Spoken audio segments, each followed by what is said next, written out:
Bwana, kuna huyu bidada anajisugua, yani anajichua. Alafu utamu ndio ulikuwa umekaribia, lakini mara anasikia hodi kama kuna mtu anagonga hivi. Nani tena ananiharibia utamu? Ikabidi atoke aende kufungua. Alikuwa ni mume wake bana. Mume wake anaitwa William na huyu bidada anaitwa Antonio.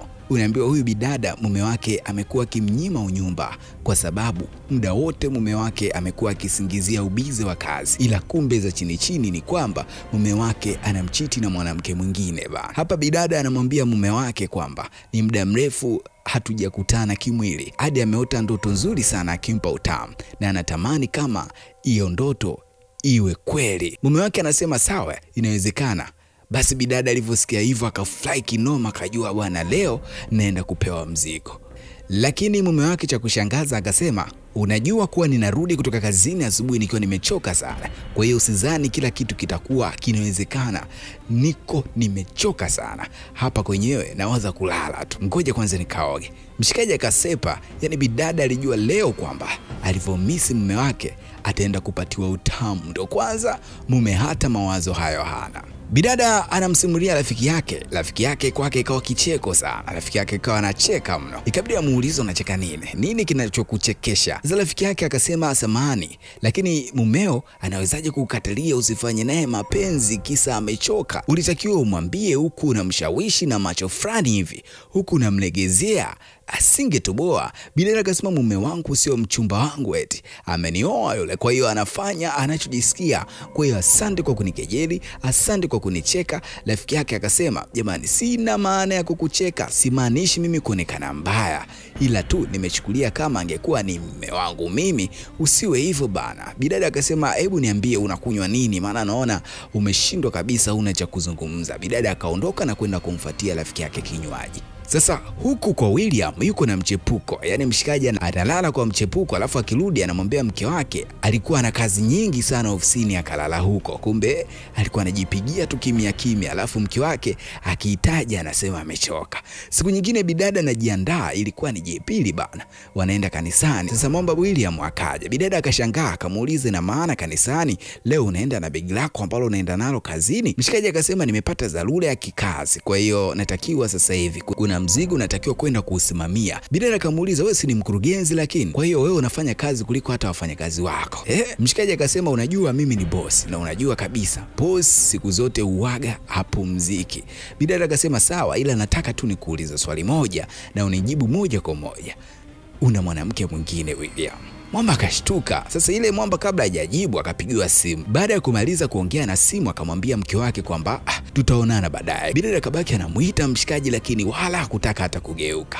Akabaki anashangaa tu, hii ni ndoa ya namna gani? Kumbe mshikaji hakuna cha kazi wala nini. Yaani hakuna cha kazi wala nasi. Ndio kwanza yupo kwa mchepuko bana, ana enjoy. Mara kaja jamaa fulani hivi mshikaji akauliza. Mchepuko akasema hebu tulia basi, huyu ndio yule kaka yangu niliyekwambia. Mshikaji akasema Jeff, ndio huyo. Mshikaji kabidi wasalimiane na huyo kaka Jeff. Wakawa wanafurahi pale mastori na nini kuongea. Hivyo yani huko bidada yuko kinyonge sana, hata kanisani hakuenda bana. Kabidi ampigie rafiki yake aje kumpa kampani. Rafiki yake akaja na kumwambia hivi, kwa nini wanaume wanakuwa hivi? Wanaume wana tatizo gani? Yani kama ningekuwa ni mimi nisingekubali. Yani ningemfuata nyuma hadi uko ofisini kwake anakosema anaenda ofisini. Bidada akasema mimi kwa kweli siwezi kusimama nikaona mume wangu yuko na mwanamke mwingine. Rafiki yake akasema hivyo una akili kweli au kichaa? Bidada akasema najiona kabisa naenda kufa taratibu, sijui kama nitaendelea na William. Rafiki yake akasema Antonio, kama umechoka nakwambiaje, tumia mlango mwingine, hutakufa. Yani anamaanisha bidada na yeye achepuke, hawezi kufa bwana. Na yeye akichepuka, Antonio ilikuwa mpya kwake ile, akabaki anatafakari tu huo ushauri wa rafiki yake. Sasa baadaye William anarudi, bidada anamwambia siku ya leo ilikuwaje huko ofisini? Mwamba anasema ilikuwa poa mno. Bidada akasema kwa hiyo uliupanda huo mzigo ulioenda kuusimamia au mzigo ndio ulikusimamia? William akashtuka akamwambia kwa hiyo unamaanisha kwamba nilikuwa na cheat wewe ni kichaa Kwa asile kabidi aondoke tu, si unajua tena ukweli huwa ni mchungu. Sasa huku kwa mchepuko, huyu anamuita kaka yake leo amemleta dem. kaleta kidemu jao bwana. Anamuonyesha viatu vya online ili achague kiatu gani ambacho anapenda ili mshikaji aweze kumnunulia. Lakini mara ghafla akaingia mwenye nyumba. Jeff akashtuka, ikabidi akiambia kidemu jao kwamba kisepe. Lakini kidemu jao kikasema, wewe mbona unanifukuza? Si uliniambia kuwa huyu ni dada yako, sasa kuna shida gani akikutana na wifi yake? Siondoki hapa hadi unipe ninachohitaji. Mchepuko akasema, Jeff nifate chumbani. Kadem jao kakasema, we haendi popote mpaka anipe nilichoongea naye. Mchepuko kampiga kibao kidem jao. Yani naongea na wewe unaongea alafu uko nyumbani kwangu, kwa hiyo unanipiga tena, naweza kukuongezea pia baby. Kwa hiyo unaona napigwa kabisa na wewe unaniangalia, unaangalia tu mimi napigwa. Wewe si nimekwambia usepe, wewe unakaa tu hapa ndani. Wewe sepa, jichenge. Ikabidi tu kidemu jao kisepe. Sikaisha kataliwa bwana na Jeff. Mara kaka mtu akamfuata dada yake anamuita Love. Bidada akasema, we usiniguse mpuuzi wewe. Inaonyesha kabisa hawa kuna kitu wanaficha. Tutajua baadaye ni kitu gani. Bidada akafika hadi chumbani.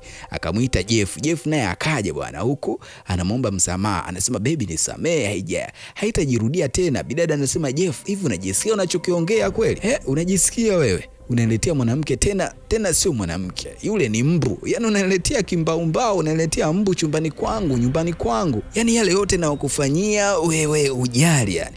Unaambiwa Jeff ilibidi tu aanze kumbembeleza mshangazi wake. Akamlegeza pale hadi mshangazi ukalegea bwana, ukakubali. Kwa Antonio huku ameamka asubuhi, anamuita mume wake hayupo. Akaona barua, ile barua anaisoma, anagundua kuwa mume wake amesafiri.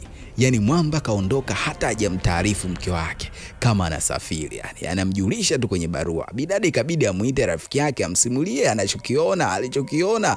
Amini anasema, hii sasa imekuwa too much, hii sasa imezidi. Haiwezekani mume wangu kabisa wa ndoa anasafiri bila kunijulisha, kweli kabisa. Tena kwa wiki kadhaa. Rafiki yake akamwambia, hujasoma vizuri. Si amesema siku 4, si siku 5. Antonio akasema ati iwe siku 4, iwe siku 5, iwe siku 2, kuna utofauti gani? William ananifanya mimi mjinga, ananiendesha mimi kama container, anafanya anavyotaka. Kwa nini ananifanyia hivi? Bidada aliongea sana kwa hasira, lakini rafiki yake kabidi tu anampoza, anamtuliza tu na zile hasira zake. Huku kwa William, yeye anakula visivoliwa hadharani. Huku kwa Jeff naye yuko nje bwana. Yani yuko mlangoni anawasumbua tu washikaji. Si unajua Jeff naye anajifanya tu kaka mtu, kumbe hamna cha kaka wala nini, huyo ni mpenzi wake. Kwa hiyo anaona kama vile mshikaji anakula mzigo alafu na yeye yuko momo ndani, inawezekanaje? Ana wivu bana kusikia mshangazi wake unaliwa huko ndani alafu na yeye yupo. Huku kwa Antonio, mke wa William, ana upwilu, vichupa vimejaa, ameshikilia sijui wadada wanahitaji hiki kitu. Anyway, wacha tuite mashine gani. Ameshikilia mashine gani, anawaza tu, nitaendelea kumsubiri mume wangu hadi lini?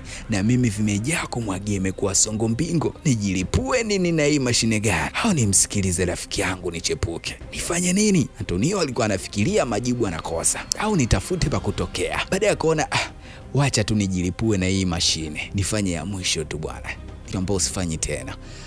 Huyu dada anateseka sana, sijui kwa nini kaolewa. Huku William yuko na mchepuko wake anajipatia vya asili. Kule mke wake anatumia mashine gani. Mshikaji lakini yuko huko kama vile hayuko huru, kama vile ana mawazo hivi. Mchepuko ukamuuliza, wewe una shida gani? Mbona kama mawazo yako hayako hapa hivi? William akasema, nataka nimpigie mke wangu simu. Mchepuko akasema, yani ina maana kila anachofanya kumbe mawazo yako yote yako hapa. Mawazo yako yako kwa mke wako. Sasa ulikuja kufuata nini hapa? William akasema, hamna babe, ujue nimeondoka kimya alafu sijamcheki muda mrefu na simu yangu nimeweka kindege, lazima atakuwa tu na wasiwasi. Mchepuko kwa hasira ikabidi uondoke umwache zake William yuko hapa. Sasa ikabidi William ampigie mke wake simu, ila anapiga bidada wa watu ila anaona tu namba ya William akakata. Hadi mshikaji akawa anashangaa, ikabidi apige tena, bado bidada akakata. Akapiga tena akakata. Mwisho wa siku bidada akaamua kuzima na simu kabisa, kisha akalala zake. Siku zikaenda bana, bidada leo katulia zake, akaja mlinzi wake getini. Bidada akaona, yani kumbe niko na mwanaume humu ndani alafu ninapata shida, paka natumia mashine gani kujilipua mwenyewe. Ikabidi tu amvute mlinzi. Poti wa watu anasema, jamani mimi ni Mkristo, mimi hivi vitu sio vitu vyangu, hii dhambi. Unadhani nini? Ndizo za bidada anaelewa. Bidada akasema, yani tangu unakuja humu ndani nilikuwa sijui kumbe wewe ni handsome namna hii. hebu vua basi nguo yako nikuone mwili wako vizuri. Lakini Poti akawa anagoma bwana. Anasema mume wako akijua ataniua. Eti bidada akamvua shati. Jamaa akasema unataka nini kwangu? Nataka nini kwangu? Bidada akamwambia nataka nione kifua chako, hebu vua shati. Bidada akawa analazimisha. Akamwambia baada ya kumvua shati akamwambia wow, kumbe una tattoo. Afu mimi napenda sana tattoo jamani, wewe mkaka napenda tattoo. Ikabidi amvute hivyo hivyo kindani ampeleke chumbani. Japokuwa mshikaji alikuwa anagoma eti, lakini alisukumwa bwana kapelekwa chumbani. Leo bidada yuko na simu nakwambia na furaha. Balaa ni mpaka William anashangaa. Mbona siku hizi Antonio ana furaha sana, shida ni nini? William akamwambia baby, leo nitachelewa kurudi. Kwa hiyo tutakuwa tuna kikao usiku, kwa hiyo nitachelewa sana kurudi. Bidada akamtazama kwa dharau kisha akamwambia kikao sio? Haya, safari njema. We nenda unapotaka, tukitaka ukae mwezi, miezi, siku, wewe tu yani. We nenda tukafanya unachotaka. Unajua muda mwingine kwenye ndoa bana, mkitaka nyie wenyewe wanandoa ndoa yenu iwe na furaha, ni nyie tu wenyewe mnavyoamua. Mkitaka iwe na vurugu na migogoro, bado ni nyie tu wenyewe mtakavyoamua, kwa sababu mmoja wenu akienda kinyume na makubaliano yenu, basi lazima iwe ndoano. Na mara nyingi atakayeanza ndiye atakayemwambukiza na mwingine. Yani ndiye atakayemfundisha na mwingine hizo tabia. Ila kwa nyie mnaovumiliana, ongeleni sana. Ila kwa wewe unayevumilia, kuna kuvumilia na kuvumiliana. Elewa kabisa hapo. Kuna kuvumilia na kuvumiliana. Kwa nyie ambao mnavumiliana, ongeleni sana. Ila kwa wewe ambao unavumilia, pole sana, endelea kuvumilia. Sasa unaambiwa penzi la Antonio na mlinzi limenoga kinoma. Humwambii kitu kabisa, muda wote akitaka anapewa. Ndio maana hata sasa hivi hamzingatii kabisa William. William hata akisema arudi asirudi, yeye fresh tu. Jeff leo bwana kagoma kabisa, hataki kutoa kitu hadi apate pesa. Yani kila akiguswa mshikaji anakuwa mchungu, yani hataki mpaka aone pesa. Basi mshangazi ukaenda ndani ukarudi na dola bwana. Jeff alivyoona pesa ndo akasema mbona mna shida hapo, unapata unachokitaka, niambie unataka nini, tuanzie hapa ama tuende zetu chumbani? Akasema bwana tuende zetu chumbani bwana, hapa hapatoshi. Ikabidi bwana waende kula vile visivyoliwa hadharani. Sasa leo William anamfuata Mchepuko na kumuuliza kwa nini umetoa hela nyingi bila ruhusa yangu. Mchepuko anasema nisamee, nilitoa hela kwa sababu niliagiza mzigo ili niende kufungua biashara. Mwamba akasema si juzi tu nimekupa pesa, kwa nini ukutaka kutumia hizo pesa? Mwisho wa siku naenda kudraw pesa alafu bila mimi kunitaarifu. Bidada akaanza kujitetea pale, akajitetea. Unajua tena mwanaume kwa mwanamke, lazima tu mdhaifu wepo. Kumbukeni hela zote anazopewa huyu bidada anaenda kumuonga Jeff kibenteni wake. Sasa kwa misamaha mingi na kubembelezwa pale, William ikabidi amsamehe tu bidada, mambo mengine yaendelee. Asubuhi William kaamka anatafuta funguo ya gari, haioni. Sasa Mchepuko wake William kabidi amuulize nimeweka funguo ya gari hapa, lakini naamka sioni. Mchepuko akasema bebe bana, nimempa Jeff gari, kaondoka nayo kwenda kupokelea mzigo au safirisha kijijini unapotaka kufanyia biashara. William akasema yani hukunijulisha kabisa, na kabisa nilikuwepo hapa. Kwa nini unafanya maamuzi bila kunijulisha? Bidada akasema sikutaka kukusumbua eti. Mshikaji akasema kwa nini unachukua maamuzi bila kunishirikisha? Bidada akasema kwa hiyo umekasirika? Ninakwambiaga kila siku ninunulie gari langu, lakini hutaki kabisa kufanya hivyo. Wewe unadhani mimi ningefanya nini? Nimempa Jeff bwana, kapelekea mzigo. Kama unanuna we nuna tu. Kisha bidada akasepa. Sasa William kafika kwa mke wake. Kajua kabisa mke wake lazima atamuuliza gari liko wapi. Sasa ili kumficha akamwambia, kabidi amdanganye kwamba alifamiwa na majambazi wakamuibia pesa na gari. Mke wake kabidi ampe pole tu, huko anamwambia ashukuru tu Mungu ametoka akiwa salama. Sasa gari lenyewe liko kwa Jeff, na Jeff yuko na mshangazi wake. Yani anamtumia mshangazi kumchuna mshikaji. Na hapo wanapanga kabisa mpango wa kumchuna mshikaji milioni 10. Sasa William kawa anamuaga Mchepuko wake kwamba amepata safari ya ghafla. Kwa hiyo anasafiri na akamwambia atamkumbuka sana. Sasa baada ya siku kadhaa William akarudi na akafika kwa Mchepuko wake. Sasa ile kufika mlangoni akasikia Mchepuko kama vile uko na mwanaume. Kutega sikio vizuri akagundua mwanaume mwenyewe ni Jeff. Jeff ambaye yeye ametambulishwa ni kaka yake. Jeff anasema ni kwa vile tu simjui tu yule mshikaji. Yani simjui yule mwanamume wako. Yani anafikiria kweli mimi naweza nikawa kaka yako. Mchepuko naye akasema yani kaka unamla dada? Inawezekanaje? Wakawa wanacheka, wanafurahi, wanaenjoy kinoma. William yuko nje, yuko mlangoni anasikiliza tu. Ikabidi tu aondoke kwa hasira. Baadaye bwana akamfuata Mchepuko. Mchepuko akasema, "Baby umerudi."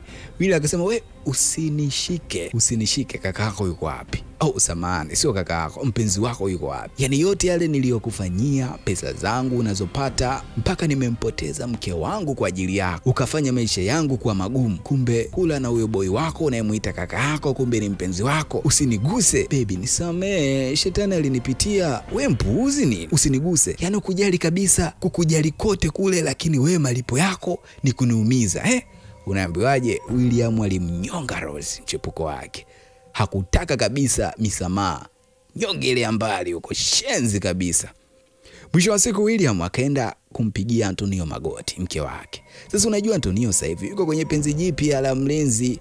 Kwa hiyo aliamua kumsamehe tu mshikaji, lakini kwa masharti kwamba akamwambia kuwa hawezi kuwa tena na mapenzi naye. Yani hawawezi kuwa pamoja kwa sababu bidada anasema, "Mimi ndiye niliyekuwa kwenye ndoa peke yangu. Wakati ambao nilikuhitaji wewe ulikuwa bize na mwanamke mwingine. Ila kwa sasa mimi siwezi kuwa na wewe tena William." William akazidi kuomba msamaha sana, lakini ndo kwanza bidada akamuita mpenzi wake mpya ili amtambulishe kwa William. William kumuona akasema, "Huyu si mlinzi wangu yule Poti unanisaliti Poti." Bidada akasema, "We sio mlinzi wako, huyu ni mlinzi wangu. Mwanaume pekee anayejali muda wangu, mwanaume pekee ambaye ndiye mpenzi wangu." Yani William hakuamini anachokiona na anachokisikia. Amempoteza mke mzuri alikuwa anampenda kwa sababu ya mwanamke mwingine ambaye na yeye alikuwa hana mapenzi kabisa na yeye zaidi ya kumchuna tu pesa. Hebu niambie umekionaje kichuma? Niambie umejifunza nini kwenye huu mzigo? Hii ni zawadi yangu kwenu kwa wale ambao tunasubiri series ya Beyonce. Mimi naitwa Kingson na hii ni Kingson JR. Kama bado hujagusa kitufe cha subscribe na wewe ndio mgeni mara yako ya kwanza, fanya hivyo kwa sababu utapitwa na vichupa vikali sana vinavyotoka hapa katika Kingson JR. Bwana, mimi naitwa Kingson. Tukutane tena next time. Wewe shena wana like na wana wewe shena wana like na wana